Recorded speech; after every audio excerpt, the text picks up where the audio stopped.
રાવકી ગામને આંગણે આજે આનંદ ખૂબ થાય છે, કારણ જાડેજા પરિવાર આયોજિત પોતાની જે કૃષિ ક્ષેત્ર જે કહેવાય, જેની કર્મભૂમિ કહેવાય, જન્મભૂમિ કહેવાય, એવી જગ્યાએ જાડેજા પરિવારના સમસ્ત પિતૃઓના મોક્ષાર્થે શ્રીમદ ભાગવત સપ્તાહ જ્ઞાન યજ્ઞ આરંભ થઈ રહ્યો છે। શાસ્ત્રોમાં અને રામચરિતમાં કહ્યું છે, બડે ભાગ માનુષ તન પાવા। બહુ મોટા પુણ્ય ભેગા થયા હોય ને ત્યારે આ મનુષ્ય દેહ મળે છે। એમાં પણ મનુષ્ય દેહમાં આપણે જાડેજા પરિવારને એક વિચાર આવ્યો છે કે કાર્તિક માસમાં નવા વર્ષના નવા દિવસોમાં એકાદશી અને તુલસી વિવાહ જેમાં થતા હોય, દેવ દિવાળી જેવા તહેવારોની વચ્ચે અમે ભાગવત કથા કરીએ। પૂજ્ય ગુરુદેવ આપ સૌના પ્રિય સદવિદ્યા અને લક્ષ્ય ચેનલમાં લાખો માણસોને અને જેની ઉપમા જ પૂજ્ય મોરારી બાપુ, ભાઈ શ્રી નિત્ય સ્વરૂપદાસજી જેટલા અનેક વિદ્વાનો એવું કહેતા હોય છે એની વાણીમાં કે જ્ઞાન અને વિજ્ઞાન સાથે જો અમારા લાડલા કથાકાર કોઈ હોય ને તો એવા ડૉક્ટર મહાદેવ પ્રસાદ મહેતાજી છે। જાડેજા પરિવાર ખૂબ ભાગ્યશાળી છે કે આપણે બધાને ડૉક્ટર મહાદેવ પ્રસાદજી મહેતા જેવા વક્તા મળ્યા છે। રાજકોટ ગામના આંગણે અગાઉ અમારી ગીતાજી પણ થઈ ચૂકી છે લક્ષ્ય ચેનલમાં। આજે જીટીપીએલના 555 નંબર ઉપર કથા ચેનલમાં આ કથા આપણી લાઈવ છે। આપણી કથાનો સમય 9 થી 1નો છે, પણ પ્રવચન 9 થી 12:30 રહેશે। 12:30થી લઈ 1 વાગ્યા સુધીમાં યજમાન પરિવાર દ્વારા ભાવ ભક્તિ, આરતી, મંત્ર પુષ્પાંજલિ, પ્રદક્ષિણા આદિ જે વિધિ થશે। વધારે સમય ન લેતા જેની વાણી સાંભળવો એ પણ એક લાવો છે। હું રાવકી ગામ અને જાડેજા પરિવાર વતી પૂજ્ય શાસ્ત્રી ડૉક્ટર મહાદેવ પ્રસાદ મહેતાજીના ચરણોમાં વંદન કરી ભાગવતજી કૃષ્ણચંદ્ર અને આશાપુરામાં આપણા સુરાપુરા દાદાના ચરણોમાં વંદન કરી અને પ્રાર્થના કરીએ પૂજ્ય ગુરુદેવ ભગવત ભાગીરથીમાં સ્નાન કરાવવા માટે આપણે બધાને પૂજ્ય ગુરુદેવ પતિ તપાવવાની ભાગવતનું રસપાન કરાવે એવી વિનંતી। સૌને જય શ્રી કૃષ્ણ।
Hey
થોડી ક્ષણો માટે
रे कृष्ण बिना बीजू बोलमा बोलमा बोलमा बोलमा रे कृष्ण बिना बीजू बोलमा बोलमा बोलमा बोलमा रे कृष्ण बिना बीजू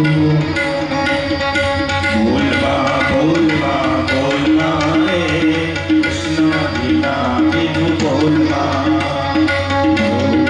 बोलमा बोलमा रे कृष्ण बिना बीजू बोलमा कृष्ण बिना बीजू बोलमा कृष्ण बिना बीजू बोलमा कृष्ण बिना बीजू बोलमा कृष्ण बिना बीजू बोल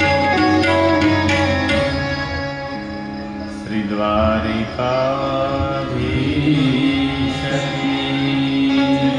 श्री रामचंद्र भगवान की जय श्री हनुमान जी महाराज की जय आद्य शक्ति आशापुरा मात की जय उमाकांत स्मरण विधेयन नमः पार्वती पतये हर हर महादेव।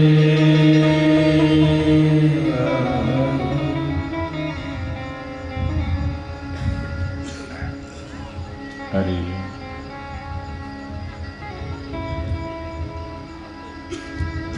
नंद नंदन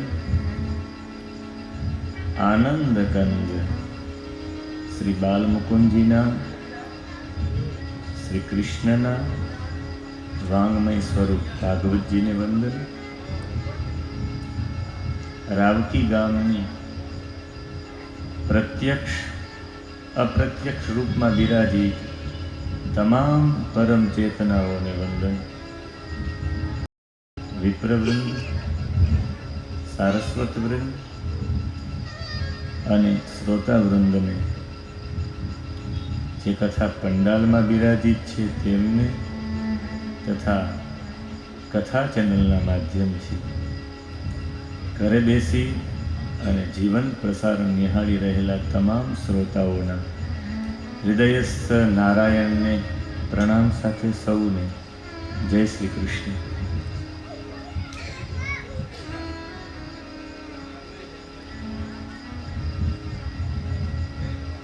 રાવકી ગામને આંગણે જાડેજા પરિવાર આયોજિત અને ખાસ કરીને ઇન્દ્રાબાના સદસંકલ્પને નિમિત્ત બનાવી અને જાડેજા પરિવારે 7 દિવસ સુધી શ્રીમદ ભાગવત ભાગીરથી અમારા ગામમાં અમારા ક્ષેત્રમાં પધારે અને એ ભાગીરથી ગંગાથી જેવી રીતે સગરના પુત્રો હતા એ બધાની ઉત્તમ ગતિ થઈ હતી, એમ અમારા સમસ્ત જાડેજાના પૂર્વજો છે એ તમામની ઉત્તમ ગતિ થાય એ માટે ભાગવતજી આજે પધાર્યા છે આપણે ત્યાં.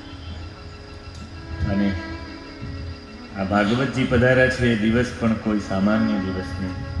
આ એ જ દિવસો છે જે દિવસોમાં નારદજીએ કથા બેસાડી હતી, શ્રવણ કરી હતી નારદજીએ આ કથા. અને સનત કુમારો એમના વક્તાઓ હતા. સનત કુમારોની વચ્ચે અને નારદજીની વચ્ચે જે સંવાદ થયો અને જે કથા થઈ ગંગાજીના કિનારે આનંદ નામના તટ ઉપર, એ બીજું કોઈ મુહૂર્ત હતું જ નહીં, આ જ હતું. કારતક સુદ નવમી. આ મુહૂર્તમાં જ નારદજીની અને સનતકુમારો વચ્ચેના સંવાદ પછી કથાનો પ્રારંભ થયો હતો. આજે એ જ નવમીથી આપણે પણ પ્રારંભ કરી રહ્યા છીએ. કાલનો દિવસ ગોપાષ્ટમીનો દિવસ હતો. કાલના દિવસથી પ્રભુ શ્રી નંદનંદન યશોદાનંદન શ્રી કૃષ્ણએ કાલથી ગાયો ચરાવવાની શરૂઆત કરી હતી. ગાહા પશુન વિંદતી ઇતિ ગોવિંદ. ભગવાનનું નામ ગોવિંદ થયું છે. પરમાત્મા મોકો પણ કંઈક એવો આપી દે છે. કાલે ગોપાષ્ટમી હતી. ગાયો વિશે મારે વાજડી ગામની કથામાં છેલ્લો દિવસ હતો અને મારે બોલવું હતું કે આજ ગોપાષ્ટમી છે એટલે ગાયો વિશે કંઈ બોલવું. પણ મારા ભાગ્યમાં છેલ્લો દિવસ હતો એટલે એટલો બધો કથાઓનો ભાર હતો કે એ બધાનું વર્ણન કરતાં કરતાં સમય પૂરો થઈ ગયો. ગાયો ઉપર બોલી ન શક્યો. પણ અંતે અમારે રસ્તામાં માર્ગમાં આવવાનું થયું ને કુંકા વાવમાં એક ઠાકોરજીની હવેલી હતી ને હવેલીમાં જવાનું થયું. ત્યાંના મુખિયાજીને ત્યાં ભોજન પ્રસાદ લેવાનું હતું. માર્ગમાં અહીંયા આવતા મોડું થઈ જાય એમ હતું. ત્યાં ગયા તો ત્યાં વૈષ્ણવો હતા. વૈષ્ણવોએ આગ્રહ કર્યો કે અમને આજે ગાય વિશે સંભળાવો. ત્યારે મને એવી ઈચ્છા થઈ, પછી તો હું બોલ્યો ત્યાં. અહીંયા આવવાનું મોડું રાત્રે થયું એનું કારણે લગભગ 1 કલાક જેવો મેં સમય કાઢ્યો. પણ મને એવું હતું કે હું ગાય વિશે કંઈક બોલું. અંતે ગાય વિશે મને બોલવાનો મોકો અને ઠાકોર વિશે ગુણાનુવાદ ગાવા માટે મને ત્યાં મોકો મળી ગયો. એટલે આપણી ઈચ્છા હોય તો કોઈ પણના હિસ્સે સદ ઈચ્છા હોય તો પૂર્ણ થાય છે. ભગવાનના ભક્તો, ભગવાનના ધર્મો, ભગવાનના સ્વરૂપ, ભગવાનની લીલા, આ બધાને ઓળખાવે એનું નામ છે ભાગવત. ભગવાનનું સ્વરૂપ કેવું છે એ ઓળખાવે એનું નામ છે ભાગવત. આપણે 7 દિવસ સુધી ઠાકોરજીનું સ્વરૂપ કેવું છે એ ઓળખવાનો યત્ન કરવાનો છે. ઠાકોરજીના ભક્તો કેવા છે અને એ ભક્તોની ઓળખ માટે છે ભાગવત. ભગવાનના ધર્મો કેવા છે, ભગવાનનો પણ એક ધર્મ છે. ભગવાનના ધર્મો કેવા છે એ જાણવા માટેનો યત્ન કરશું, એનો આનંદ મેળવવાનો યત્ન કરશું. એનું નામ છે 7 દિવસ સુધીની ભાગવત. અને આ 7 દિવસમાં આપણે ઠાકોરજીને પ્રાર્થના કરવાની છે કે ઠાકોરજી, આ 7 દિવસમાં અમે તો કથામાં બેસીએ છીએ, પણ આપ અમારા હૃદયમાં બેસી જજો. અને 7 દિવસ સુધી અમે આપના સ્વરૂપનું, આપનું લીલાનું અમે દર્શન કરી શકીએ. અને આ જ ભાગવત દૂષિત લોકોને પણ ભૂષિત બનાવે એ આ ભાગવત છે. ભગવત પરિચર્યા જન્યમ પુણ્યમ ભાગવત. અનેક જન્મોમાં ભગવાનની સેવા કરેલી હોય તો ભાગવતજી આપણા ઘરે પધારે. જાડેજા પરિવારે ચોક્કસ ઠાકોરજીની સેવા પૂર્વ જન્મમાં ખૂબ કરી છે. એટલે આજે ઠાકોરજી સ્વયં 7 દિવસ માટે આપણી વચ્ચે ભાગવતજીના રૂપમાં પધાર્યા છે. શુકો મુક્ત, વામદેવો મુક્ત. એક સુખદેવજી મુક્ત છે ને એક વામદેવજી મુક્ત છે. આ બંને મુક્ત પુરુષો છે. એમાં સુખદેવ જેવો મુક્ત પુરુષ જો ભાગવતજી તરફ ખેંચાણા હોય તો આ ભાગવતજીની અંદર એવું શું છે? અને એ ભાગવતજીની મહત્તા ગાવા માટે, એનું મહત્વ સમજાવવા માટે પદ્મ પુરાણ અને સ્કંદ પુરાણે ભાગવતજીના ગુણાનુવાદ ગાયા છે, વખાણ કર્યા છે. 504 શ્લોકમાં પદ્મ પુરાણે ઉત્તરખંડમાં ભાગવતજીના ગુણાનુવાદ ગાયા છે. 6 અધ્યાયમાં છે. પછી 199 શ્લોકમાં 4 અધ્યાયમાં સ્કંદ પુરાણે વૈષ્ણવ ખંડમાં ભગવાનના ગુણાનુવાદ ગાયા છે. એ બંને ગુણાનુવાદ પૂર્વમાં પદ્મ પુરાણનું મહાત્મ્ય છે. એ પદ્મ પુરાણનું મહાત્મ્યમાં આપણે પ્રવેશ કરીએ એ પૂર્વમાં 2 વંદના કરી લઈએ. સૌથી પ્રથમ વંદના જેમની આપણે કથા શ્રવણ કરવાના છે, જેની લીલા શ્રવણ કરવાના છે, એવા કૃષ્ણની વંદના. અને બીજી વંદના વક્તાની વંદના. પરમેશ્વરને પછી વક્તાની વંદના કરી અને પછી આપણે મહાત્મ્યમાં પ્રવેશ કરીશું. અને સૌથી પ્રથમ ભગવાન શ્રી કૃષ્ણની વંદના કરી છે કે ભગવાન શ્રી કૃષ્ણ, એમની આકૃતિ કેવી છે, એની પ્રકૃતિ કેવી છે, પરમાત્માની કૃતિ કેવી છે. અને એ માટે મહાપુરુષોના મુખમાંથી નીકળેલા આ શબ્દો, એના મુખમાંથી નીકળેલો શ્લોક એટલે ભગવાન માટેનો આ વંદના સ્તુતિ કરવા માટેનો શ્લોક. સચ્ચિદાનંદ રૂપાય વિશ્વોત્પત્યાય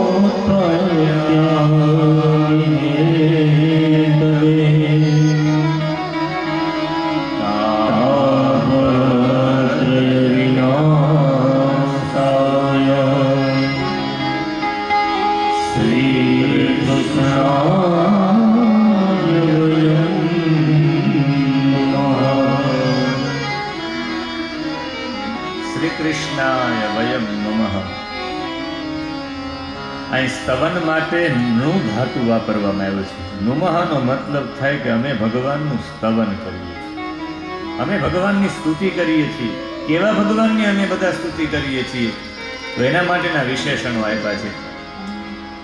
શ્રી કૃષ્ણાય વયમ નમઃ. કૃષ્ણાય વયમ નમઃ નહીં, પણ શ્રી કૃષ્ણાય વયમ નમઃ. અમે કૃષ્ણને નહીં, શ્રી કૃષ્ણની સ્તુતિ કરીએ છીએ. શ્રી શબ્દ 4 ધાતુમાંથી બની શકે. શ્રી શબ્દનો અર્થ 4 રીતે બતાવ્યો છે. એક તો શ્રીંચ સેવાયામ, જેની સેવા કરો અને જેની સેવા પ્રણાલિકા સૌથી શ્રેષ્ઠ છે એવા શ્રી કૃષ્ણની અમે સ્તુતિ કરીએ છીએ. અને સૌથી વધારે સેવા પ્રણાલિકા જો કોઈની શ્રેષ્ઠ હોય તો ભગવાન શ્રી કૃષ્ણની.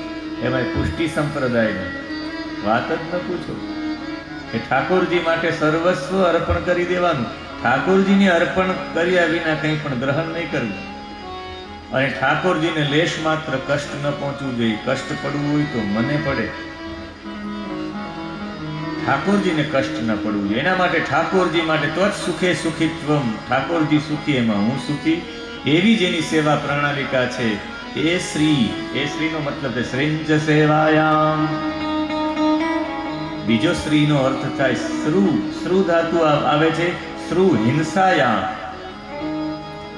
જે શ્રીનો મતલબ થાય દોષ અને ભયનો નાશ થઈ જાય. જેનું સ્મરણ કરવાથી, જેને ખાલી આંખ બંધ કરીને ખાલી સ્મરણ કરી લ્યો, એનું ચિંતન કરી લ્યો તો તમારી અંદરથી ભય અને દોષ જતા રહે. એવા શ્રી કૃષ્ણની અમે સ્તુતિ કરીએ છીએ. શ્રુ ધાતુ પાછો શ્રુ શ્રવણે. અને જેની વાતો, જેની લીલા, જેના ચરિત્ર એ વારંવાર સાંભળવાથી આનંદ જ આવે. અને એટલો આનંદ આવે કે એમની કોઈ સીમા અને હદ નહીં. આ કૃષ્ણની લીલાઓ સાંભળીને તો લોકો ગાંડાઓ થઈ ગયા. એક વ્યક્તિની હજારો વ્યક્તિ ગાંડા છે. લિસ્ટ છે લાંબી. અને આ લિસ્ટની અંદર ધ્રુવ ગાંડા થયા છે, પ્રહલાદ ગાંડા થયા છે. છેલ્લે આપણા સૌરાષ્ટ્રમાં નરસિંહ અને રાજસ્થાનની મીરા પણ ગાંડી થઈ છે. મર્યાદાની ભૂમિ એટલે રાજસ્થાન. અને એ મર્યાદાની ભૂમિમાં એ મીરા પણ કૃષ્ણની એવી કઈ લીલા હશે, કૃષ્ણ લીલામાં એવું શું હશે, કૃષ્ણની વાતોમાં એવું શું હશે કે નાનપણમાં કૃષ્ણની વાતો સાંભળી એણે નિર્ણય કરી લીધો કે આજથી મારા પતિ બીજા કોઈ નહીં, મારા પતિ સ્વયં ગોવર્ધનનાથજી, સ્વયં ઠાકોરજી મારા પતિ આજથી.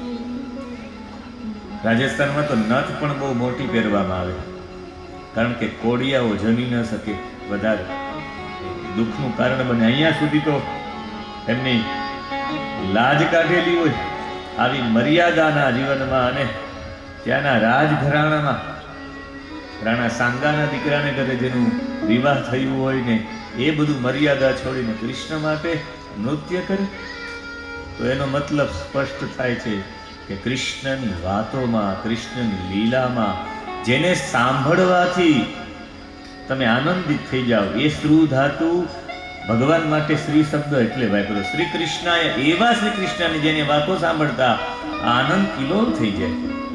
અને છેલ્લે સ્રંજ વિસ્તારે. શ્રુ ધાતુ એક વિસ્તાર માટે પણ વાપરવામાં આવ્યો છે. વેદ, ગીતા, બ્રહ્મસૂત્રનો વિસ્તાર એટલે ભાગવત છે, જેની એક વાતમાંથી ઘણો બધો. કાલે અમારા વક્તવ્યમાં એક જ વાક્ય ઉપર વક્તવ્ય રહ્યું, બરહા પીડમ. ફક્ત એટલી વાત ઉપર ચર્ચા થઈ તો વૈષ્ણવોથી રહી ન શકાનું. એમણે કીધું કે તમને મોડું થતું હોય તો ભલે થાય, પણ એક વખત આ શ્લોક પૂર્ણ કરો. સ્વપદ રમણમ, એના ઉપર પછી ચર્ચા થઈ. પણ કહેવાનો મતલબ છે ગમે એટલો વિસ્તાર કરી શકો, એક શ્લોકને લઈને વિસ્તાર કરી શકો, એવા શ્રી કૃષ્ણની અમે સ્તુતિ કરીએ છીએ. ખાલી શ્રી કૃષ્ણાય વયમ નમઃ, એના અર્થ આટલા બધા વિશાળ થાય. અને શ્રીનો મતલબ ખાલી કૃષ્ણને નહીં, રાધા સહિત કૃષ્ણની અમે સ્તુતિ કરીએ છીએ. શ્રીનો મતલબ થાય રાધા. શ્રીશ્ચ તે લક્ષ્મીશ્ચ પત્ન્યા. ભગવાનના શરીરમાંથી બે શક્તિઓ ઉત્પન્ન થઈ, એક હતી શ્રી અને એક હતા લક્ષ્મી. શ્રીનો મતલબ રાધા. અમે રાધા સહિત કૃષ્ણની સ્તુતિ કરીએ છીએ. આમનો મતલબ થાય કે અમે ફક્ત કૃષ્ણને નહીં, કૃષ્ણ સાથે એની આહલાદીની શક્તિ, આનંદ આપનારી શક્તિ, એની અમે સ્તુતિ કરીએ છીએ. શરૂઆતમાં આ શ્લોક આપવાનું કારણ એ છે કે 7 દિવસ સુધી અમારી અંદર કૃષ્ણ અને કૃષ્ણા બે રમણમાન થાય, શ્યામ અને શ્યામા બંને રમણમાન થાય, બંને અમારા હૃદયમાં નાચે. અને કેવા શ્રી કૃષ્ણ, એના માટેના 3 વિશેષણો છે. સૌથી પહેલું વિશેષણ છે સચ્ચિદાનંદ રૂપાય. ભગવાન સચ્ચિદાનંદ રૂપ છે. અનેક અર્થો આમના થાય. સત, ચિત અને આનંદનું સ્વરૂપ છે પરમાત્મા. સત તત્વનું સ્વરૂપ ભગવાન છે, ચિત્તનું સ્વરૂપ ભગવાન છે અને આનંદનું સ્વરૂપ પણ ભગવાન છે. કૃષ્ણ ત્રણેયનું સ્વરૂપ છે. સત નો મતલબ થાય કે એક એવી જગ્યા ન હોય જ્યાં એ મળી ન આવે, સર્વદા અસ્તિત્વ ધરાવે એને સત કહેવાય. સદાય માટે ભૂતકાળમાં હોય, ભવિષ્યમાં હોય ને વર્તમાનમાં પણ હોય, એને સત કહેવાય. સતનો મતલબ જ થાય કે એકમાંથી બીજું પ્રગટ થાય છતાં પણ પેલું નષ્ટ ન થાય, એને સત કહેવાય. માની અંદરથી પુત્રનો જન્મ થાય પણ માં નષ્ટ ન થાય, એને કહેવાય સત. 2 લીટર દૂધમાંથી 1 લીટર દૂધ લઈ લો તો 1 લીટર દૂધ ઓછું થઈ જાય, એને સત ન કહેવાય. આ એટલું બધું ઓક્સિજન છે આપણે લઈએ છીએ, ઓક્સિજન ઓછું નથી થયું, એને સત કહેવાય. આ પેટાળમાંથી આપણે બધું કાઢતા જ રહીએ છતાં પણ એમાંથી કંઈ ઓછું ન થાય, એને સત કહેવાય. અને જેમાંથી લઈ લ્યો છતાં ઓછું ન થાય ને જેમાં ઉમેરો કરવા છતાં પણ વધારો ન થાય, એને સત કહેવાય. આ સમુદ્રમાં એટલું બધું જલ જાય છે, કોઈ દિવસ એમાં વધારો થયો? સમુદ્રની સપાટી છે ત્યાં જ છે, એને સત કહેવાય. એવું જ્યાં સત તત્વ દેખાય સમજવાનું કે કૃષ્ણનું સ્વરૂપ છે. ચિત્ત એટલે જ્ઞાન. જ્યાં તમને જ્ઞાન દેખાય ત્યાં સમજવાનું કે એ જ્ઞાન કૃષ્ણનું સ્વરૂપ છે. અને જ્યાં તમને આનંદ મળે, વિના કારણમાં તમને આનંદની ફોરો છૂટે, સમજવાનું કે કૃષ્ણનું સ્વરૂપ છે. એટલે આ બધા જ્ઞાનીઓ માટે વેદ અને શાસ્ત્રોમાં જે રહસ્ય છે એ રહસ્ય માટે સત, ચિત અને આનંદ છે. જ્યાં સત તત્વ છે ત્યાં ચિત, ત્યાં જ જ્ઞાન પ્રગટ થાય, અને જ્યાં જ્ઞાન પ્રગટ થાય ત્યાં જ આનંદની અનુભૂતિ થાય. એટલે ભગવાન સચ્ચિદાનંદ રૂપાય છે. તમે સદગુણના છો સ્વામી, તમે સર્વના અંતર્યામી. તમે સદગુણના છો સ્વામી, તમે સર્વના અંતર્યામી. તમે અણુમાં છો કિંતુ તમે વિરાટમાં વસનારા. તમે અણુમાં છો કિંતુ તમે જ્ઞાન સ્વરૂપ છે. એ પૂછે સત સ્વરૂપ છે આખી દુનિયામાં, બધાની વચ્ચે સત તત્વ છે, કૃષ્ણ છે.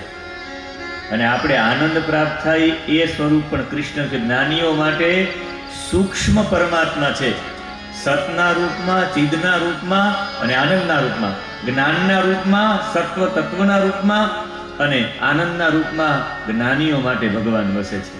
એનાથી પછી વિજ્ઞાની લોકોને પૂછો કે કૃષ્ણ તમારી દ્રષ્ટિએ કેવા છે, તો વિજ્ઞાનીઓ માટે છે વિશ્વોત્પત્યાદિ હેતવ્ય. વિજ્ઞાની માટે કોયડો છે ભગવાન. છેલ્લે એને પણ સ્વીકારી લેવું પડે કે ઉપર કોઈ એક તત્વ છે. શા માટે સ્વીકારવું પડે? વિશ્વની ઉત્પત્તિ કરનારા પરમાત્મા છે. ક્યારે વિચાર કર્યો આપણે કે આ એકારે એટલા બધા મચ્છરિયાઓ રાત્રિના ચોમાસામાં ક્યાંથી આવે? એક સાથે એટલી બધી ઉત્પત્તિ કેમ થઈ શકે? આ ઉત્પત્તિની ભગવાનની વિશેષતા છે. આ પરમાત્મા જ કરી એક સાથે એટલા બધા, એક આરે ઘણી બધી માછલી, ઘણા બધા ઈંડાઓને જન્મ આપે છે. આ ઉત્પત્તિ પરમાત્મા જ કરી શકે. એમનાથી પણ વિશેષ વિચારવું જોઈએ કે આપણી જે ઉત્પત્તિ થાય છે, દરેક અંડજ, જરાયુજ, સ્વેદજ અને ઉદ્ભિદ 4 પ્રકારની ઉત્પત્તિ બતાવી છે. જમીન ફાડીને જે બહાર નીકળે વૃક્ષો, એ ઉત્પત્તિ કરનારા પરમાત્મા છે. અને એવી ઉત્પત્તિ કે જેનું કોઈ આમ તમે કમાલ ન કરી શકો. ક્યારેક કપાસના છોડને જોજો. કપાસમાં સૌથી પ્રથમ પીળા કલરનું ફૂલ આવે, એ પીળા કલરનું ફૂલ એ જોતા જોતામાં લાલ કલર જેવું થઈ જાય. લાલ કલર જેવું ફૂલ છે, એ ફૂલ આમ ખરી પડે એ વચ્ચે એની વચ્ચે એક ફળના રૂપમાં એક ફળ ઉત્પન્ન થાય. એ ફળ પાકે ને પછી એ ફાટે, એની અંદરથી રૂ ઉત્પન્ન થાય. આ ઉત્પત્તિ પરમાત્માની છે. તમે ને હું આવું નિર્માણ ન કરી શકીએ. આ વિશ્વની ઉત્પત્તિ કરનારા છે, આપણે બધાને ઉત્પન્ન કરનારા પરમાત્મા છે. આપણે બધા અલગ અલગ છે. કેટલા બિંબાઓ બનાવ્યા છે પરમાત્માએ. આ વિશ્વની ઉત્પત્તિ કરનારા પરમાત્મા, વિશ્વનું પાલન કરનારા પણ પરમાત્મા. આપણે તો એક વ્યક્તિને નિભાવી ન શકીએ, એ એટલા બધા લોકોને. હાથી માટે પણ ભોજનની વ્યવસ્થા છે, સિંહ માટે પણ છે, હરણ માટે પણ છે, સર્પ માટે પણ છે. દરેક માટેની પાલનની વ્યવસ્થા છે. માતાજીએ પરીક્ષા કરવા માટે એક દિવસ કહ્યું કે આપ બધાને જમાડીને જ જમો છો ને, તો પોતે જ એક નાનીકડી એવી ડબ્બીમાં એક જીવજંતુને પેક કરી દીધું એને. આજ જ્યારે પ્રભુ જમવા માટે બેઠા ત્યારે નારાયણને લક્ષ્મીજીએ પ્રશ્ન કર્યો કે પ્રભુ તમે બધાને જમાડીને જમો છો ને, પણ આજ તમે જમી લીધા, એક બાકી રહી ગયો છે જીવાત્મા, એક જીવ બાકી છે ને આપ જમી લીધા છે. પ્રભુ કે હોય નહીં, કે મેં ડબ્બીની અંદર પૂરી રાખેલો હતો. જેવી ડબ્બી ખોલી કે માતાજીના કપાળ ઉપર ચાંદલા સાથે ચોખા લાગેલા હતા ને એક ચોખાનો ટુકડો ડબ્બીમાં પડી ગયો હતો ને એના માટે ચોખાનો આહાર મળી ગયો હતો. એવી કોઈ બાબત ન હોય કે ભગવાન એનું પાલન ના કરે. પથ્થર તમે તોડો તો પથ્થરની વચ્ચેથી પણ નાની જીવાતો નીકળે. આપણે એમ થાય આને હવા, પ્રકાશ, પાણી કોણ આપતું હશે? આ પરમાત્માનું પાલન છે. અને છેલ્લે સંહાર. આપણે એમ થાય કે એટલા બધા મચ્છરો આવે, સવારે જોઈએ તો બધા એક સાથે મરી ગયા હોય, એવી જીવાતો મરી ગઈ હોય. આનો સંહાર કરનારી શક્તિ પણ ઈશ્વરી શક્તિ છે. કેવી રીતે પરમાત્મા બધાને ઉત્પન્ન કરે છે, કેવી રીતે બધાનું પાલન કરે છે, ને કેવી રીતે ભગવાન બધાનો સંહાર કરે છે, આ બધાનો મૂળ હેતુ પરમાત્મા છે. વિજ્ઞાની માટે કોયડો છે, એ પરમાત્મા કેવા? તો છેલ્લે એનો જવાબ હોય વૈજ્ઞાનિક લોકોનો કે જે બધાને ઉત્પન્ન કરે, બધાનું પાલન કરે ને સંહાર કરે, એ કોઈ શક્તિ છે. એ શક્તિ કૃષ્ણ એટલે કોણ? એની દ્રષ્ટિએ, વૈજ્ઞાનિકોની દ્રષ્ટિએ પરમાત્મા આ છે. અને અજ્ઞાની લોકો છે, અજ્ઞાની માટે અજ્ઞાનીને પૂછો કે પરમાત્મા એટલે શું, એની પાસે એટલું જ હોય, તાપત્રય વિનાશાય. એને તો એમ થાય કે અમારા દુઃખ દૂર કરે અમારા ભગવાન. અજ્ઞાની માણસોની આ નિશાની. તમે એને કોઈ મદદરૂપ થઈ જાવ તો એના માટે તમે ભગવાન બની જાઓ. અમારા દુઃખ દૂર કરનારો અમારા માટે ભગવાન છે, આવું અજ્ઞાની લોકો કહે છે. અજ્ઞાની માટે તો અમારા ત્રણેય પ્રકારના તાપ દૂર કરે એ અમારા માટે પરમાત્મા. આધિદૈવિક, આધિભૌતિક અને આધ્યાત્મિક તાપ દૂર કરે. પાપ અને તાપમાં ફરક છે.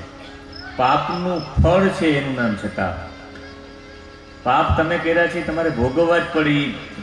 પાપનું ફળ છે એનું નામ તાપ કહેવાય. ત્રણ પ્રકારના તાપ દૂર કરનારા છે. ક્યારેક ક્યારેક ઘણા બધા આપણે પાપ કર્યા પણ એ પાપનું ફળ આપણે પ્રાપ્ત નથી થતું. ત્યારે અજ્ઞાની લોકો તેમ કે અમને પ્રાપ્ત નથી થતું, એનું કારણ છે કે ભગવાનની આમ અમારી પર કૃપા છે. એવા શ્રી કૃષ્ણ અજ્ઞાનીઓ માટે આધિદૈવિક એટલે દેવો દ્વારા, દૈવી જીવો દ્વારા, જે તમને સૂક્ષ્મ રીતે દૈવી જીવો હોય, તમને દેખાય નહીં. જેવી રીતે ગ્રહો, સુનામી, ભૂકંપ, આ બધા દૈવી રીતે તમને ખબર ન પડે એ રીતે તમને દુઃખ પહોંચાડે, આધિદૈવિક કહેવાય. અધિભૌતિક, આપણા સિવાયના બીજું ભૂત, બીજા કોઈ પ્રાણીથી જો આપણે દુઃખ પહોંચે તો એ આધિભૌતિક દુઃખ કહેવાય. સિંહથી, વાઘથી, ચોરથી, બીજા કોઈ ભિન્ન દેહથી દુઃખ પહોંચે તમને તો એ આધિભૌતિક દુઃખ કહેવાય. અને પોતાના શરીરમાં દુઃખ ઉત્પન્ન થાય તો એને અધ્યાત્મનું દુઃખ કહેવાય. આ દેહમાં જ રોગ થાય, ભૂખ લાગે, આ ત્રણેય પ્રકારના જે તાપ છે એનો વિનાશ કરનારા, નાશ નહીં. નાશ એને કહેવાય એક વખત નાશ થઈ જાય પછી પાછું પણ આવે ને. વિનાશ એને કહેવાય સંપૂર્ણ નાશ. સર્વ દુઃખોનો વિનાશ કરનારા, વિશ્વની ઉત્પત્તિ, વિશ્વનું પાલન ને વિશ્વનો સંહાર કરવા માટે હેતુરૂપ જે છે એવા શ્રી કૃષ્ણ. અને દુઃખનો દુઃખ તરીકે અનુભવ ન થતા સુખ તરીકે અનુભવ કરાવડાવે એવા શ્રી કૃષ્ણની અમે બધા સ્તુતિ કરીએ છીએ. આ પહેલો શ્લોક. આનું તો લાંબુ વિવરણ થઈ શકે એમ છે. શ્લોક જ અદભુત છે, આખું ભાગવતજીમાં આમાં આવી શકે એમ છે. અને ભગવાનની વંદના કરીને પછી હવે વક્તાની વંદના છે. અને વક્તાની વંદનામાં ભાગવતજીના 3 વક્તાઓ છે. એક છે સૂત પૌરાણિક, એક વક્તા છે નારદજી અને એક વક્તા છે શુકદેવજી. પણ આ શુકદેવજીની વંદના કરવામાં આવી છે, બીજા કોઈ વક્તાની વંદના નહીં. એવા માટે કે આ વક્તા શુકદેવજી છે દ્રઢ વૈરાગ્યવાળા છે, ઉત્તમ અધિકારી છે. બધા વક્તા વક્તા છે પણ ઉત્તમ અધિકારી વક્તા કોણ છે કે જેના મુખેથી કથા સાંભળવાથી મોક્ષની પ્રાપ્તિ સુધી પહોંચી જાય આપણા પિતૃઓ, તો એના માટે વક્તા એવા હોવા જોઈએ. વક્તાના લક્ષણો અહીંયા બતાવ્યા છે, 2 લક્ષણો. વક્તાની અંદર જ્ઞાન પણ હોવું જોઈએ ને વૈરાગ્ય પણ હોવું જોઈએ. દ્રઢ વૈરાગ્ય અને દ્રઢ જ્ઞાન જેની અંદર છે એ જ વક્તા શ્રેષ્ઠ છે. અને એના માટે બીજા કોઈ વક્તાની શુકદેવજી એવા માટે વક્તા બનીને પધાર્યા છે. દ્વૈપાયન શુકો જગને ભગવાન એવ શંકર. એ દ્વૈપાયન વ્યાસના પુત્ર શુકદેવ બીજા કોઈ નથી, ભગવાન એવ શંકર, સાક્ષાત શંકર છે ભોળાનાથ. અને આ ભોળાનાથે કાશીની અંદર માં ભગવતી અન્નપૂર્ણા પાસે ભિક્ષા માગી હતી. અમે કાશીમાં ભણતા, ભોજન સમયે આ શ્લોક બોલતા ત્યારે અમને એવું લાગતું કે ભગવાન ભિક્ષા માંગવા માટે શા માટે ગયા હશે. પણ ત્યારે એ શ્લોક બોલ્યો, આજે એની અનુભૂતિ થાય છે કે એ બરાબર છે. અન્નપૂર્ણા પાસે લૌકિક ભિક્ષા માંગતા જ નથી મહાદેવજી. અન્નપૂર્ણે સદાપૂર્ણે શંકર પ્રાણ વલ્લભે જ્ઞાન વૈરાગ્ય સિદ્ધ્યર્થમ ભિક્ષાં દેહી ચ પાર્વતી. હે માં પાર્વતીને કહે ભગવાન ભોળાનાથ, તું અન્નને પૂર્ણ કરનારી છે, અન્નથી પૂર્ણ છો, સદા બધાને પૂર્ણ કરનારી, સદા પૂર્ણા છો તું, શંકરની પ્રાણ વલ્લભા છો. એટલે હે પાર્વતીને કહે કે મને ભિક્ષા આપો. શેના માટે? જ્ઞાન વૈરાગ્ય સિદ્ધિર્થમ. જ્ઞાન અને વૈરાગ્યની સિદ્ધિ માટે મને ભિક્ષા આપો. એનો મતલબ થાય ભગવાન કહે મારું જ્ઞાન અને વૈરાગ્ય મારામાં દ્રઢ થાય એટલે મને ભિક્ષા આપો. શા માટે? જ્ઞાન તો જ્ઞાની તો મહાદેવજી છે જ, મહાદેવજી વૈરાગી પણ છે, પણ એવી ભિક્ષા માંગવાનું કારણ કદાચ મહાદેવજી કહેવા માંગતા હોય કે મારે હવે થોડા સમય પછી હે ભગવતી પરીક્ષિતને કથા સંભળાવવા જવાનું છે શુકદેવ બનીને. અને કથા સંભળાવવા જેવું હોય તો વક્તાના લક્ષણોમાં આ 2 લક્ષણો છે, જ્ઞાન અને વૈરાગ્ય દ્રઢ હોવા જોઈએ. વક્તા જ્ઞાની હોવો જોઈએ અને વૈરાગી હોવો જોઈએ. મારે આ જોશે, મારે તે જોશે, અને આસક્તિ જ ન હોય બીજા બધા કાર્યોમાં, કથામાં જ લાગેલો હોય એવું જ્ઞાન અને વૈરાગ્ય જેનામાં શ્રી સિદ્ધ છે એમની વંદના કરવી જોઈએ. એ બધા વક્તાઓમાં સૌથી શ્રેષ્ઠ શુકદેવજીમાં જ ઉત્તમ જ્ઞાન અને વૈરાગ્ય દેખાતું હતું. કારણ કે શુકદેવજી અને નારદજીની એક વખત પરીક્ષા થઈ. બંને વૈકુંઠમાં ગયા ને વૈકુંઠમાં લક્ષ્મીજી હિંડોળા ઉપર હિચકતા હતા. નારદજી ત્યાં દરવાજામાં ઊભા રહી ગયા, મર્યાદા 2 હાથ જોડીને. પણ શુકદેવજી તો સીધા જ પહોંચી ગયા લક્ષ્મીજી પાસે. લક્ષ્મીજીની બાજુમાં બેસી ગયા હિંડોળા ઉપર ને હાથ રાખ્યો લક્ષ્મીજી ઉપર. એની દ્રષ્ટિમાં એ પણ ભેદ નહીં, શુકદેવજીની દ્રષ્ટિમાં એટલું વૈરાગ્ય, કોણ સ્ત્રી અને કોણ પુરુષ એ પણ જેની દ્રષ્ટિમાં ભેદ નથી, એવું પ્રબળ વૈરાગ્ય છે. જન્મતાની સાથે જેને બધા ભાવો છોડી નાખ્યા, માતાનો ભાવ, પિતાનો ભાવ, ઘરનો ભાવ, જન્મતાની સાથે નીકળી ગયા છે. યમ પ્રવ્રજંતમ. પ્રવ્રજંતમ વ્રજ ધાતુ અને ગમ ધાતુ, બંને ધાતુઓ જવા માટે સંસ્કૃતમાં વપરાય છે. ગમ ધાતુ એટલે ગચ્છતી, જાય છે એમ કહેવામાં આવે. આ ગચ્છતી પાછો આવવાનો હોય તો જેના માટે ગચ્છતી વાપરવામાં આવે કે જાય છે. જે જાય અને પાછો આવવાનું જ નથી એના માટે ધાતુ વાપરવામાં આવે ને વ્રજતી. વ્રજતી જાય છે એ પાછો આવે જ નહીં એના માટે વ્રજતી શબ્દ વપરાય. યમ પ્રવ્રજંતમ એનો મતલબ થાય કે જે જાય પાછો આવવાનો જ નથી. અને એવું સંન્યાસ્ત જેને લાગી ગયું છે જન્મતાની સાથે, કોઈ પણ વિકૃતિ એના ઉપર અસર ન કરી.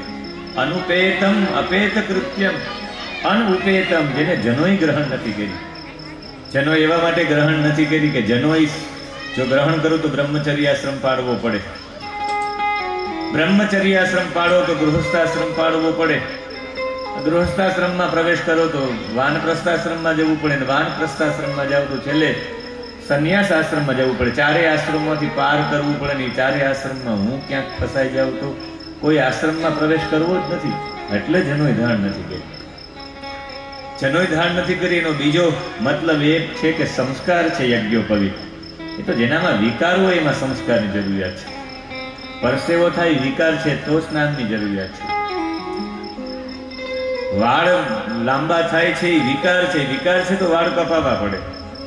વિકાર ઉપર સંસ્કારની જરૂરિયાત છે. તો અવિકૃત હતા સુખદેવજી તો, જેના પર માયાનો લેશ માત્ર પણ ભાવ ન હતો. ભગવાને કહ્યું આપની માયા મને સ્પર્શ ન થાય તો જ હું બહાર આવું. માના પેટમાંથી બહાર જ ન નીકળ્યા. મત એવો છે, કોઈ વિદ્વાનોનો એક દક્ષિણનો મત છે કે 16 વર્ષ સુધી સુખદેવજી એના માના ગર્ભમાં રહ્યા. એટલે એટલી બધી પરિપક્વતા એને કેળવી. અને જ્યારે પણ એનો પ્રાદુર્ભાવ સુખદેવજીનો થયો એટલે સુખદેવજી નીકળી ગયા અને એની પાછળ વ્યાસજી દોડતા દોડતા ગયા. હે પુત્ર, હે પુત્ર. એના વિરહમાં પોતે મૂંઝાઈ ગયા અને એ મૂંઝાતા મૂંઝાતા એની પાછળ ગયા. પણ છેલ્લે સુખદેવજી અરણ્યમાં પ્રવેશ કરી ગયા અને જંગલમાં નિર્ગુણની નિષ્ઠામાં સમાધિમાં બેસી ગયા. સમાધિમાં બેસી ગયા અને રડતા રડતા ત્યાં ગયા તો એની આજુબાજુમાં જે વૃક્ષો હતા ને, એ વૃક્ષોએ જવાબ આપ્યો વ્યાસજીને કે વ્યાસજી, આ પુત્રમાં હજી પણ તમે કેમ ઓતપ્રોત થાવ છો?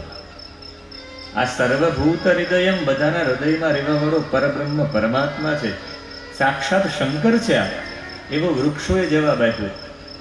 આપણે એમ થાય કે વૃક્ષો બોલતા હશે, પણ વૃક્ષોએ જે એના ફળ લાગેલા હતા ને, એક પવનનો ઝોકો એવો આવ્યો કે બધા ફળ નીચે પડી ગયા. અને જેવા બધા ફળ નીચે પડી ગયા એટલે ખ્યાલ આવી ગયો વ્યાસજીને કે વૃક્ષો પણ પોતાના ફળ બીજા માટે છોડી દેતા હોય તો મારે પણ મારો પુત્ર સમાજ માટે છોડી દેવો જોઈએ. આ વૃક્ષોએ જવાબ આપ્યો એમને. એટલે સુખદેવજીની વંદનામાં યસ્વાનો ભાવ પણ શ્લોક બોલી શકતા હતા, પણ એ શ્લોક કરતા પણ અહીંયા વ્યાસજીનો જે વિરહ ભાવ હતો, વિરહમાંથી એકદમ વિરહમાં આતુર થઈ ગયા અને એના દીકરા પાછળ દોડ્યા છે.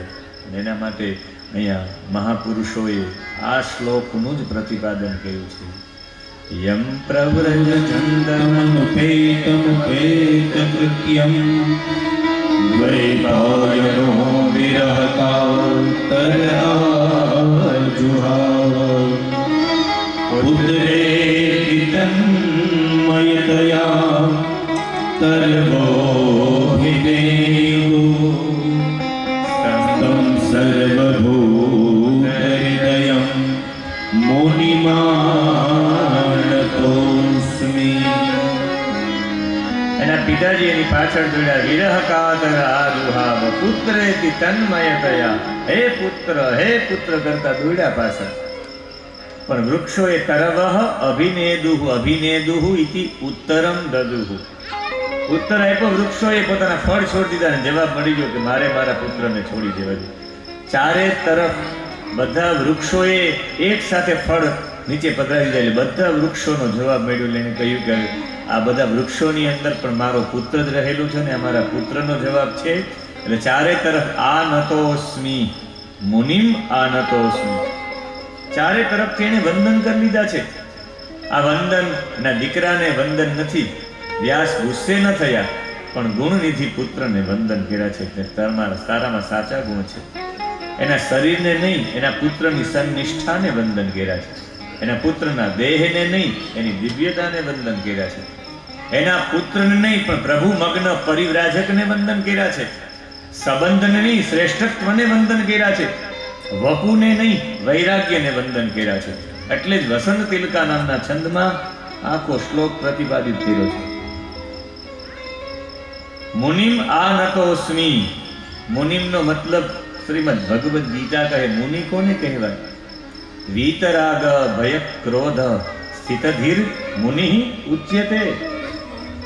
જેના અંદરથી રાગ જતો રહ્યો છે, જેની અંદરથી ભય જતો રહ્યો છે, જેની અંદરથી ક્રોધ જતો રહ્યો છે, એને મુનિ કહેવાય.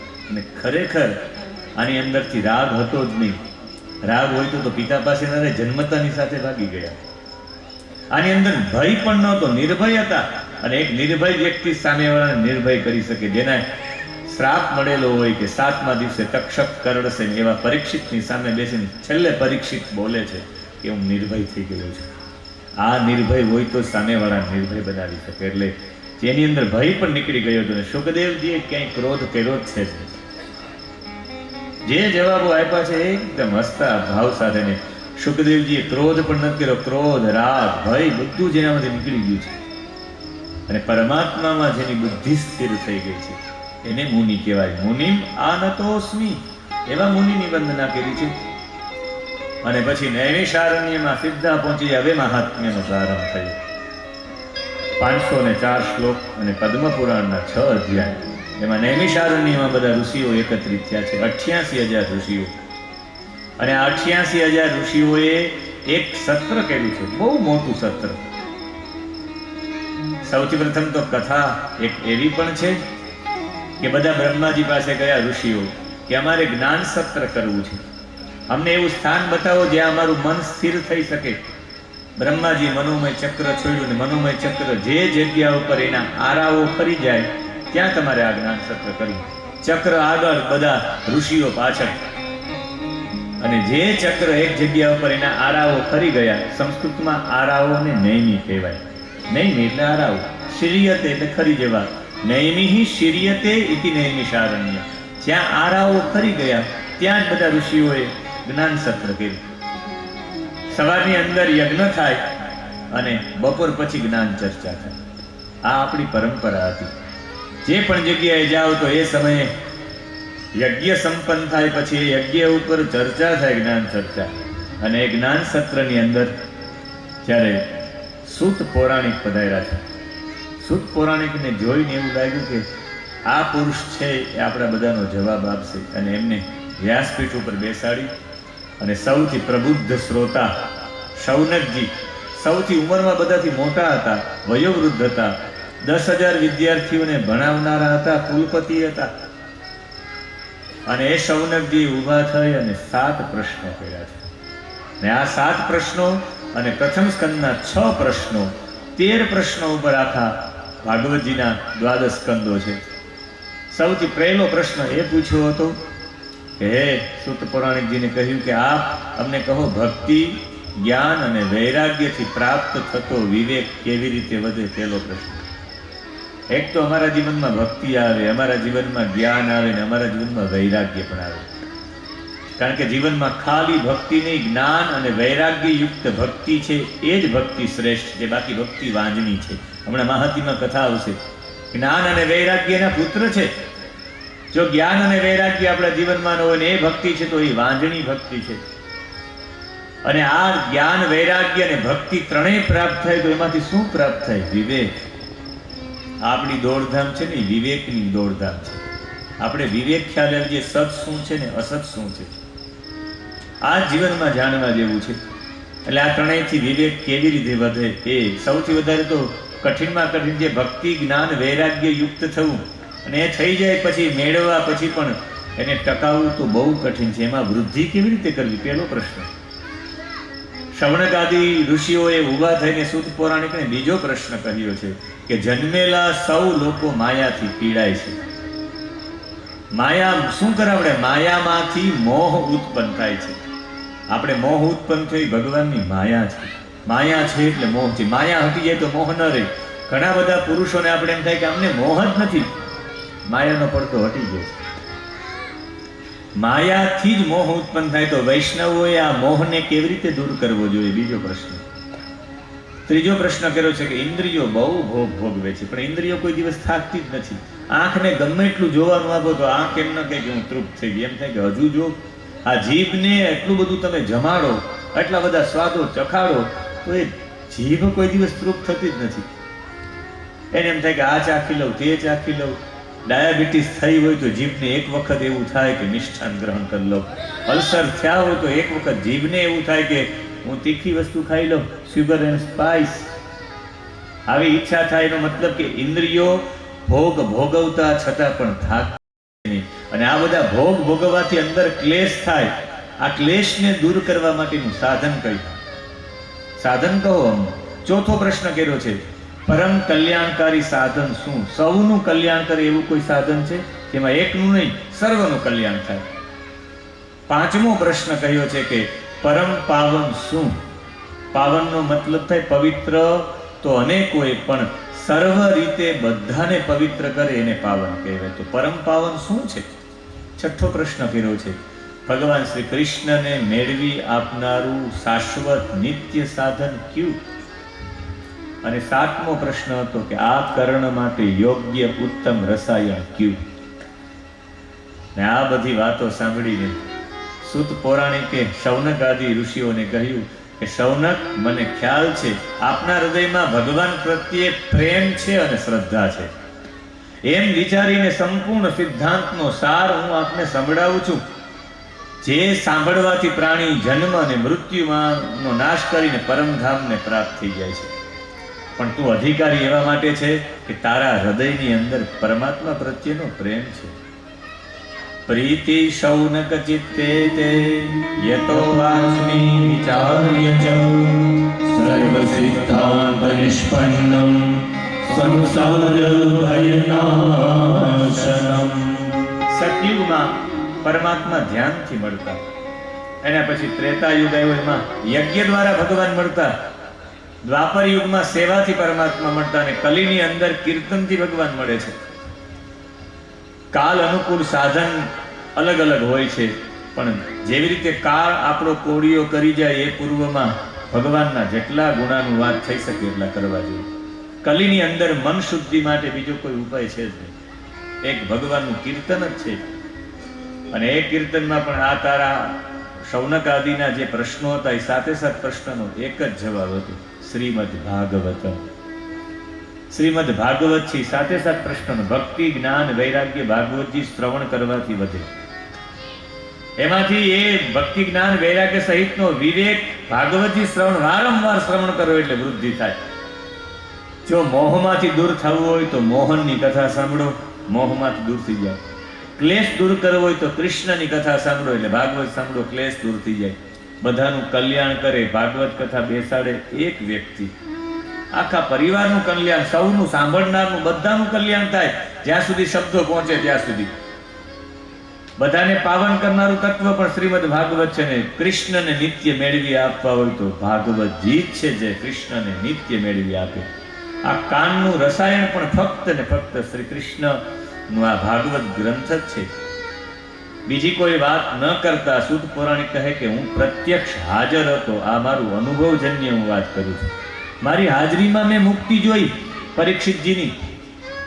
પરીક્ષિતજીને જ્યારે સુખદેવજી કથા સંભળાવતા હતા ત્યારે હું હાજર હતો. પરીક્ષિતે કથામ વક્તુમ સભાયામ સંસ્થિતે શુકે. એ સભાની અંદર હું હાજર હતો જ્યારે સુખદેવજી કથા સંભળાવતા હતા. એમાં મેં તો એ જોયું કે દેવતાઓ અમૃતનો કુંભ લઈને આવ્યા છે કે તમે અમને કથા સંભળાવો, અમે પરીક્ષિતને અમૃત આપી દઈએ, એ મરશે નહીં. પણ પરીક્ષિત અને સુખદેવજી એમનો સ્વીકાર ન કર્યો. એનો મતલબ છે અમૃતથી પણ વિશેષ આ કથા અમૃત છે. કદાચ આ અમૃતથી બીજું કંઈ થાય કે દીર્ઘ જીવન થાય અમૃતથી, પણ કથારૂપી અમૃતથી દિવ્ય જીવન થાય. શરીર નિરોગી બને કદાચ અમૃત પીવાથી, પણ કથારૂપી અમૃત પીવાથી અંતકરણ નિર્મળ બને, એ નિરોગી બને. ના પાડી દીધી છે. 7 દિવસ ખાલી કથા શ્રવણ કરીને 7 દિવસ કથા સાંભળી અને શ્રવણ કરવાથી મુક્તિ મળી ગઈ. મારા માટે આશ્ચર્ય હતું કે સાંભળવાથી પણ મુક્તિ મળે. ઘણી વસ્તુ થઈ શકે હો, ખાલી કેપ્સ્યુલ લેવાથી સારું થાય એવું નથી. ગોળી ખાવાથી તબિયત સારી થઈ જાય, શરદી જતી રહે એમ નહીં. શરીરમાં ઇન્જેક્શન લગાવો તો જ બીમારી જતી રહે એમ નહીં. તમારા શરીરમાં બામ લગાવો તો જ શરદી જતી રહે એમ નહીં. તમે એની બાષ્પ લ્યો તો એ શરદી જતી રહે. બામ જલમાં પધરાવી, પાણીમાં પધરાવી બાષ્પ લ્યો તો અનેક પ્રકાર જતા રહે. શ્રવણથી પણ મુક્તિ મળે. પણ આના વિશે શ્રવણથી મુક્તિ મળે એમાં પૂરા ધાતાપી વિસ્મિત. બ્રહ્માજીને લાગ્યું કે એમ કઈ મુક્તિ મળે. એને ઉપર જઈ અને ભાગવતજીને સત્ય લોકે તુલામ બધવા તોલય સાધનાન્ય જહ. એને સત્ય લોકમાં જઈને એને તોલવામાં આવી, તુલના કરી ભાગવતજીની બીજા બધા ગ્રંથો સાથે, બીજા બધા પુરાણો સાથે. પણ ભાગવતજીની તોલામાં કોઈ ના આવેલી તુલનામાં. જેનું શ્રવણ માત્રથી મુક્તિ મળી જાય. આપણે એમ થાય કે શ્રવણ માત્રથી મુક્તિ મળે, પણ મળે. કારણ કે ભાગવતજીની વિશેષતા એટલી છે. આપણે ઠાકોરજીના મંદિરેથી મસ્તક ઉપર ભાગવતજીને પધરાવ્યા, એમનો મતલબ જ એ હતો કે ઠાકોરજી આમાં સ્વયં છે. 7 દિવસ માટે રાવકીમાં સ્વયં કૃષ્ણ પધાર્યા છે એમ સમજવું. આપણી વચ્ચે કૃષ્ણ સ્વયં છે, અને એ કૃષ્ણ સ્વયં છે એટલે આપણે નિર્ણય કરી લેવો કે આપણે કૃષ્ણની સામે બરાબર બેઠા છીએ. આપણે મોકો મળ્યો છે, સ્વયં ભગવાન સામે છે, એની સામે બેસી અને 7 દિવસ પ્રત્યક્ષ ભગવાનને નિહાળવાનો આ સૌથી મોટો ભગવાને આપણી ઉપર કૃપા કરી છે. અને આ ભાગવતજીમાં છેલ્લે ભગવાને ભાલકા તીર્થમાં પોતાનું સ્વયં તેજ આખું ભાગવતજીમાં પધરાવ્યું. ઉદ્ધવને કહ્યું કે હવે મને મળવું હોય તો બીજી કોઈ જગ્યાએ નહીં, હું હવે મળીશ તો ભાગવતજીમાં મળીશ.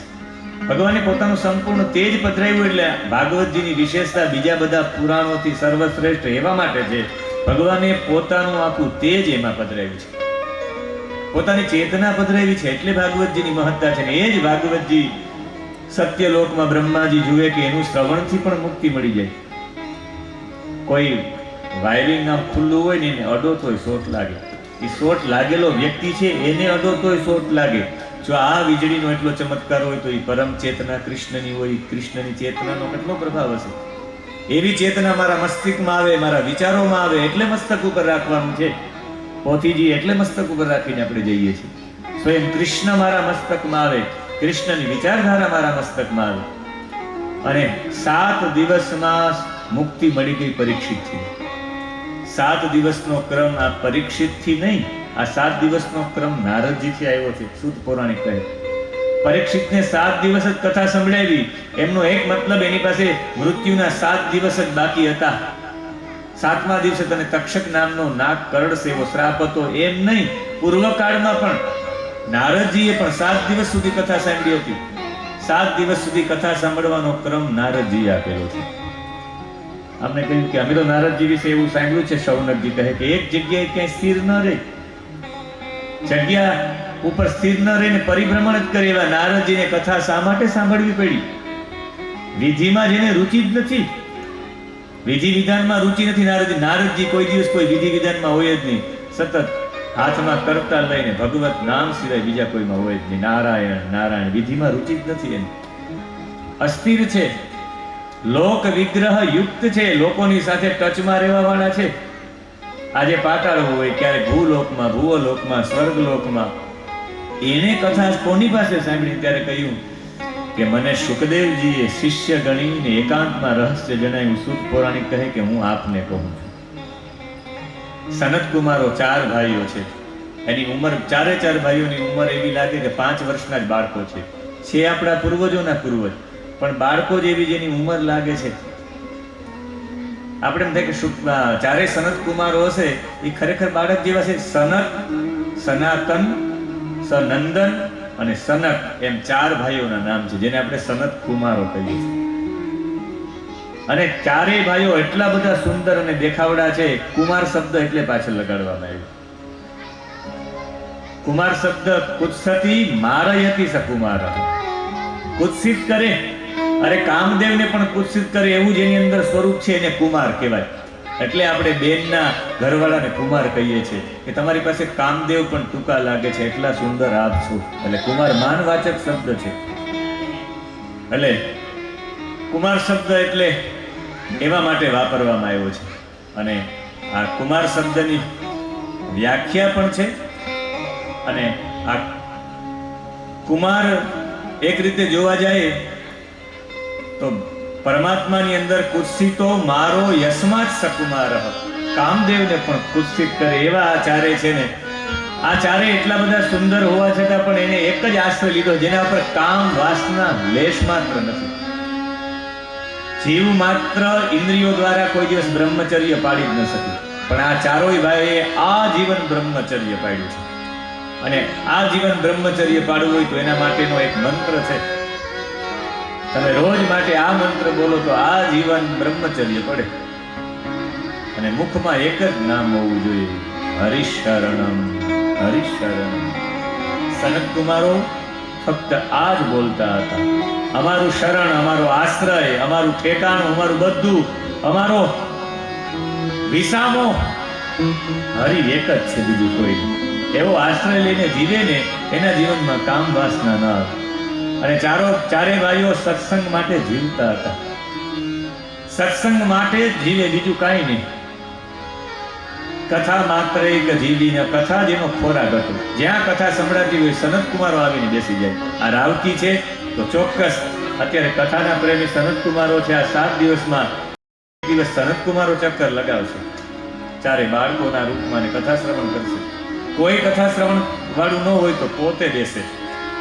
3 ભાઈ 4 ભાઈઓમાંથી એક વક્તા બેસે, 3 શ્રોતા, કોઈ ન હોય. કથા સંભળાવવા માટે કહો તો સંભળાવાય બેસી જાય, કહો કે સાંભળવા બેસી જાય તો સાંભળવાય બેસી જાય. આવી જેની અંદર નિર્માલ્યતા દૂર થઈ ગઈ હતી, એટલા નિર્મળ હતા. બાકી કથા કરવા વાળા કોઈનું સાંભળી ન શકે. બીજાને સાંભળવો એનો કીડીઓ ચડે, પણ આ તો સાંભળવાય બેસી જાય, સંભળાવાય બેસી જાય. કોઈ ન હોય તો પોતે રોજ સત્સંગ કરે. એવા સત્સંગી સનત કુમારોને એવું થયું કે પૃથ્વી ઉપર જઈએ, કદાચ ત્યાં આપણે સારો સત્સંગ મળે. અને બ્રહ્મલોકમાંથી સીધા એ બદ્રી વિશાલ આવ્યા. આનો મતલબ થાય બ્રહ્મલોકમાં જવા માટેનો રસ્તો બદ્રી વિશાલમાં છે. બદ્રી જાવ તો ત્યાંથી રસ્તો મળે ઉપર જવાનો. એનું પ્રમાણ મહાભારત પણ છે. પાંડવો બદ્રીનાથના ઉપર સ્વર્ગારોહિણીથી બધા લોકો સ્વર્ગમાં જતા રહ્યા. આજે પણ સ્વર્ગારોહિણી માર્ગ તરીકે છે બદ્રી વિશાલમાંથી. અમે હમણાં થોડા સમય પહેલા જ બદ્રીથી આવ્યા છીએ.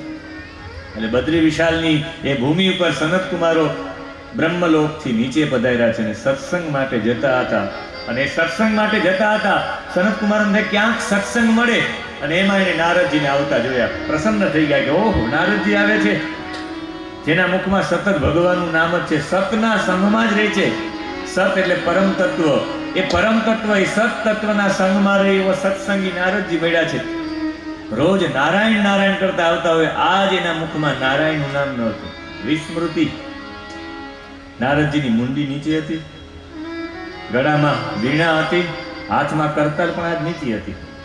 રોજ નારાયણ નારાયણ હોય, મુખ ઉપર પ્રસન્નતા હોય. આજે પ્રસન્નતા ન હતી. આજેનો ચહેરો કેવો હતો? એકદમ મલિન હતો. દીન મુખ હતા નારદજી. મોઢું પડેલું હતું. 4 પ્રકારે ભગવાનના નામ ભૂલાય. ભગવાનનું વિસ્મરણ આપણા મુખમાં થતું હોય તેના 4 કારણો છે. એક, ઉતાવળમાં ભગવાનનું નામ ભૂલાઈ જાય. એમ થાય કે 12:50 બસ છે, ઘરે 12:48 ઘરે હોય ને બસ પકડવાની હોય તો એ દિવસે યાદ ન હોય કે ભગવાનનું નામ લઈને ઘરની બહાર નીકળવું. રોજનો નિયમ હોય તો ભાગે જલ્દી. ઉતાવળ હોય તો ભગવાનનું નામ વિસ્મરણ થઈ જાય. બીજું, અંદરથી કંઈક ઉદ્વેગ હોય તો ભગવાનનું નામ ભૂલાઈ જાય. ઘણા ઉદ્વેગો એવા ઉત્પન્ન થાય કે આપણે ભગવાનનું નામ ભૂલી જાય. ક્યાંય અનાદર થાય, તમારું અપમાન થાય તો એ સમયે ભગવાનનું નામ રોજ માટે તમારે માળા કરવાની હોય કે રોજ હું માળા કરીશ. પણ અપમાન થયું હોય, અનાદર થયો હોય તો માળા કરતા કરતા ભગવાનને ભૂલાઈ જાય. વારંવાર યાદ આવે કે મારું અપમાન એને કર્યું. અને છેલ્લે અભિમાન, બહુ અભિમાન ચડી જાય તો ભગવાનનું નામ ભૂલાઈ જાય. આ ચારેયમાંથી કંઈ તો છે નહીં. નારદજીને ઉતાવળ પણ નથી, ઉદ્વેગ પણ નથી, અનાદર પણ નથી ને નારદજીમાં અભિમાન પણ નથી. વધારે પડતી ઉતાવળ કરવાથી અભ્યાસ ચૂકી જવાય. ઉતાવળ કરો, સાયકલ રોજ તમે ચલાવતા પણ ઉતાવળ કરવા જાવ તો સાયકલ ચલાવવાનો અભ્યાસ, પેન્ડલ મારવાનું ભૂલી જવાય. ઉદ્વેગ થાય તો તમારી ઉન્નતિ અટકી જાય. ઉદ્વેગ વાળો માણસ આગળ વિચારી ન કે આમ તેમ. ઉદ્વેગમાં ને ઉદ્વેગ એની ઉન્નતિ અટકી જાય. અનાદર થાય તો આત્મીયતા જેવી. કોઈનો તમે અનાદર કરી નાખો તો તમારા પ્રત્યેનો પ્રેમ ઘટી જાય. જાહેરમાં તમે એને ગમે તેવો કરી નાખો, તમારા પ્રત્યેની આત્મીયતા ઘટી જાય. અને પછી અભિમાનથી ઉત્કૃષ્ટતાનો નાશ થઈ જાય. અવરોધ આવે. અભિમાન કરો એટલે તમે ત્યાં રોકાઈ ગયા. મારા જેવું કોઈ નહીં એમ થઈ જાય. પછી આગળ કંઈ કરવાની ઈચ્છા ન થાય. એક મૂર્તિકારને બધા લોકોએ એને ઇનામ આપ્યું, દેશના લોકોએ, કે સૌથી શ્રેષ્ઠમાં શ્રેષ્ઠ મૂર્તિ તારી છે. આ મૂર્તિમાં એક પણ દોષ નથી. જ્યારે એના હાથમાં પુરસ્કાર આપવામાં આવ્યો ત્યારે રડ્યો છે. હજુ એક વખત નિરીક્ષણ કરીને કહ્યું આ મૂર્તિમાં કંઈક ભૂલ છે. કોઈ મને એટલા લોકોમાંથી કોઈ કહેશે, બધા કે એક પણ ભૂલ નથી. રડવા માંડ્યો કે અહીં મારી વિદ્યા પૂરી થઈ ગઈ છે, હવે મારો વિકાસ કોઈ દિવસ થશે નહીં. જો આમાં કંઈ ભૂલ હોય તો હજી હું વિકાસ કરતો રહે, પણ મારી પ્રશંસા જેટલી કરી નાખી. એટલે વધારે પડતું અભિમાન ઉત્કૃષ્ટતાને રોકે. એટલે આ નારદજી નીચી મુંડી કરીને જતા નારદજીને સનતકુમાર રોક્યા. નારદજીને કહ્યું કે નારદજી, ઓમ નમો નારાયણાય. નારદજી ઊંચું જોયું, ચારે સનતકુમારોને જોયા. સનત કુમારોને હાથ જોડ્યા, સનત કુમારોને કહ્યું માફ કરજો, હું આપને ઓમ નમો નારાયણાય ન કહી શકું. ને કહ્યું કે તમે ચિંતામાં કેમ છો? તમારું આ દીન પડી ગયેલું મુખ, ક્યાંથી આવો છો, કઈ તરફ જાઓ છો? અને નારદજીએ કહ્યું કે સાચું કહું, હું પૃથ્વીલોક ઉપર આને કર્મભૂમિ ગણી, સર્વોત્તમ ગણી અને હું પૃથ્વીલોક ઉપર આવ્યો હતો. પણ પૃથ્વીલોક ઉપર મને આવવાથી મને કાંઈ પણ પ્રાપ્ત ન થયું. હું તો સત્સંગ માટે આવ્યો હતો. હું સૌથી પહેલા પુષ્કરમાં આવ્યો, કાશીમાં આવ્યો, પ્રયાગમાં આવ્યો, હરિદ્વારમાં આવ્યો, શ્રીરંગમાં આવ્યો. પણ તીર્થોની અંદર મને સત્સંગ તો ન મળ્યો, પણ 28 અનર્થો જોવા મળ્યા છે. એમાં સૌથી પહેલું અનર્થ તો મને એ જોવા મળ્યું કે આ પૃથ્વી ઉપર મને ક્યાંય સત્ય દેખાનું નહીં. સંતો મહાપુરુષો આ પૃથ્વી ઉપર આવે અને અમુક વસ્તુઓ જોઈ તો એ દુઃખી થાય, અમુક વસ્તુઓ જોઈ તો એ આનંદિત થાય. નારદજીની આંખોમાં આંસુ ભરાઈ ગયા. એને કહ્યું કે મને સત્ય દેખાનું નહીં, કોઈની વાણીમાં નહીં, એમ નહીં, કોઈના વિચારમાં સત્ય નહીં, કોઈના આચારમાં સત્ય નહીં, કોઈમાં મને તપ ન દેખાણું, કોઈમાં પવિત્રતા નહીં, કોઈમાં દયા નહીં, કોઈમાં દાન નહીં. બધા પેટ ભરવા માટે જીવતા હતા. આપણું થાય ને બસ પોતાના માટે જીવવા વાળા. અશુષુ રમંતે ઇતિ અસુરાહ, પોતાના માટે જીવવા વાળા હતા. બધા બાપડા બનીને જીવતા હતા, કપટ ભર્યું બોલનારા હતા. વાણી જુદી, વર્તન જુદું. સત્યમ નાસ્તિ તપ શૌચમ, કોઈના જીવનમાં સત્ય નહીં, તપ નહીં, શૌચમ પવિત્રતા નહીં, દયા દાનમ ન વિદ્યતે, દયા અને દાન પણ નહીં. દાન દે પણ જે દાનમાં લોકોને ખબર પડે એવું દાન બધા દે હતા. દાન દેવા વાળા હતા પણ કીર્તિ માટે ગુપ્ત રીતે દાન આપવા વાળા હતા જ નહીં કોઈ. ઉદરમ ભરીણો જીવા વરાકા કુટભાષીના, બધા આળસુ હતા, મંદ બુદ્ધિ વાળા હતા, સુખ શાંતિથી દૂર રહેવા વાળા હતા. દોડધામ ઉપદ્રવ વાળા, તન અને મનથી બધા પીડિત હતા. જેટલા લોકો અત્યારે તનથી પીડિત છે એના કરતા મનથી પીડિત લોકો જાજા છે. આ કથાઓનું મુખ્ય કારણ મનથી સ્વસ્થ થવા માટે કથાઓ છે. સંતો પાસે ગયો, સંતો પાસે પણ નારદજી કહે મને સત્સંગ ન મળ્યો. જે મોક્ષના સાધન હતા એ આજીવિકાના સાધન બની ગયા હતા. સંતો પાસે મંદિરો છે, મોક્ષનું સાધન છે. સંતો પાસે માળા, જપ, પૂજા પાઠ છે, એ બધા મોક્ષના સાધનો છે. એને આજીવિકાના સાધનો બનાવી નાખ્યા. મને તો ક્યારેક લાલ બાપુ જેવાનું સ્મરણ થાય ત્યારે એમ થાય કે ક્યારેક વર્ષો સુધી, ઘણા બધા મહિનાઓ, ઘણા બધા 1.5 વર્ષ, 2 વર્ષ અંદર રહીને ફક્ત ને ફક્ત ગાયત્રી મંત્રનો જપ. એનો મતલબ કે આ આજીવિકાનું સાધન નહીં, પરમાત્માને મેળવવા માટેનું સાધન છે એ આ ભજન છે. ભજન આજીવિકા માટે છે નહીં. અને મોક્ષના સાધનો આજીવિકાના સાધનો બનાવી નાખ્યા હતા. બધા સંતો વિરક્ત પુરુષો કહેવાતા, પણ પરિગ્રહ કરવા વાળા હતા, પૈસા ભેગા કરવા વાળા હતા. વિરક્ત વિગત રક્તા, લોહીનો સંબંધ જેને છોડ્યો છે. લોહીનો સંબંધ છોડીને પણ અંતે તો એને પૈસાનો પરિગ્રહ કરવાનું ચાલુ રાખ્યું હતું. એટલે એ સંતોને જોઈને પણ દુઃખ થયું. પછી ગૃહસ્થાશ્રમના લોકોને જોઈને દુઃખી થયા. ખૂબ ગૃહસ્થી લોકોના ઘરની અંદર પત્નીઓને રાજી રાખવા માટે એ ધર્મ અને કર્તવ્ય ભૂલી ગયા હતા. સ્નેહને ગૌણ કરી નાખ્યો હતો. માતા પિતાની ઉપેક્ષા થતી હતી. મા અને બાપને ન રાખે ને પત્નીનું કહેવું માને મા બાપને એના ઘરથી બહાર કાઢી નાખવું. મા બાપ અલગ રહેતા હોય અને દીકરાઓ અલગ રહેતા હોય. આજે ઘણા બધા એવા ઘરો જોવા મળે કે માતા પિતા એનું કરતા હોય ને દીકરોને એની ઘરવાળી એનું કરતા હોય. લગ્ન થાય ને બીજા દિવસે જ નોખા હોય. શાળાઓ સલાહો આપતા, શાળાઓનું વધારે પડતું માનતા હતા. લોભથી કન્યાનો વિક્રય કરતા હતા, કન્યાને વેચતા હતા. સારા પૈસાવાળા દીકરો હોય તો પરણાવી દે, એમાં ગુણ હોય કે અવગુણ હોય, એ દારૂ પીતો હોય, એ માંસ મટન ખાતો હોય તો એ પરણાવી દે. જુગાર રમતો હોય, વ્યભિચારી હોય કે પૈસાવાળા છે ને, આ દીકરીઓને વેચવા બરાબર છે. પતિ અને પત્નીઓમાં રોજ ઝઘડાઓ થતા, ક્લેશ થતા. અને એવા ક્લેશો થતા કે રોજ માટે પોત એકબીજાને સાનુકૂળ થવાને બદલે એકબીજાને સાનુકૂળ કરવા માટે મથતા હતા. આને ક્લેશ કહેવાય. સંઘર્ષ રોજ માટે વધતો હતો. દંપતીનાંચ કલ્કનમ, અને આશ્રમોની અંદર જેટલા પણ આશ્રમો હતો અહીંયા વિધર્મીઓ બેસી ગયા હતા. કોઈ મંદિર હોય, એ મંદિરની અંદર ટ્રસ્ટીઓ કોણ હતા? એ બધા ટ્રસ્ટીઓ વિધર્મીઓ હતા. પૈસા પડાવવા વાળા, મંદિરોના માધ્યમથી પૈસા એકત્રિત કરવા વાળા બધા હતા. વિધર્મીઓનો મંદિરમાં પ્રવેશ હતો. આશ્રમોમાં મંદિરો બધા ખંડિત હતા. જેટલા પણ મંદિરો હતા એ મંદિરોની અંદર ખંડિત મંદિરો એટલે તૂટેલા મંદિર નહીં, પણ જે મંદિરનો પૂજા ક્રમ હોય એ કોઈ પૂજા ક્રમ થતો ન હતો. ખાલી મંદિરો દેખાવાના અને પૈસા કમાવાના સાધન થઈ ગયા હતા. રોડ ટચ જ મંદિર હોવું જોઈએ, રોડની બાજુમાં જ હોવું જોઈએ, ઓનલી ફોર વ્યાપારીકરણ કરવા માટે. અને એવી રીતના બધા મંદિરો એ ખંડિત મંદિરો કહેવાય. એ મંદિર તો એ કહેવાય કે જેની અંદર ક્રમ સંચવાવો જોઈએ. ઠાકોરજી કોઈ વ્યક્તિ વિશેષ વ્યક્તિ આવે તેના માટે દરવાજા ખુલી જાય અને પડદા ખુલી જાય, ખંડિત મંદિરો છે. ઠાકોરજી તો બધા માટે એનો ક્રમ સચવાવો જોઈએ. કોઈ યોગી ન હતા, કોઈ સિદ્ધ ન હતા, કોઈ જ્ઞાની ન હતા, કોઈ સત્ક્રિયાશીલ ન હતા. નારદજી કહે બધા સાધનો ભસ્મ થઈ ગયા હતા. અને સૌથી વધારે તો એ હતું કે અટ્ટશૂલા જનપદાહ શિવશૂલા દ્વિજાતય કામિન્ય કેશશૂલિન્ય સંભવંતી કલાવિહ. મને ખબર પડી ગઈ કે કલિયુગ આવી ગયો છે.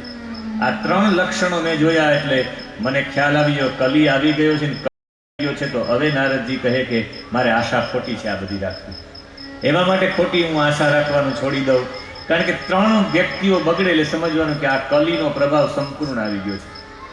પેલા ખેડૂત બગડે, અન્નનો વિક્રય થતો હતો. અન્નનો વિક્રય એટલે અન્ન વેચાય એમ નહીં, પણ અન્નનો શિવ એટલે વેદ ભણનારા લોકો બગડ્યા હતા. અને એને વિદ્યા વિક્રય કરી હતી. આટલો બધો વિદ્યાનો વિક્રય કર્યો એમણે કે આમના 3-4 અર્થો થાય છે. એક, બ્રાહ્મણોને રુચિ ન હતી વેદ ભણવામાં, બ્રાહ્મણોને રુચિ ન હતી વૈદિક પ્રક્રિયા સાથે જોડાય અને એને ધર્મ તરફ બધાને લઈ જવા એવી વૃત્તિ જ ન હતી. બ્રાહ્મણોને ફક્ત ને ફક્ત એ ઇન્દ્રિયોમાં લંપટ રહેવું જ ગમતું હતું. એવા બધા બ્રાહ્મણો હતા. કોઈને વેદ આવડતો નહોતો, વેદમાં રુચિ ન હતી. અને જેને વેદમાં રુચિ હતી ને વેદનું અધ્યયન કરતા એ વેદને વેચતા હતા. કેટલા રૂપિયા થાય તો આમ થાય. નારદજી આ બધું જોયું કે બ્રાહ્મણ પણ બગડેલો છે. અને છેલ્લે કામિન્ય કેશશૂલિન્ય. અને કામિન્ય કેશશૂલિન્ય સ્ત્રીઓએ એના વાળો કપાવી રાખ્યા હતા. એ સ્વરૂપ વિક્રય છે.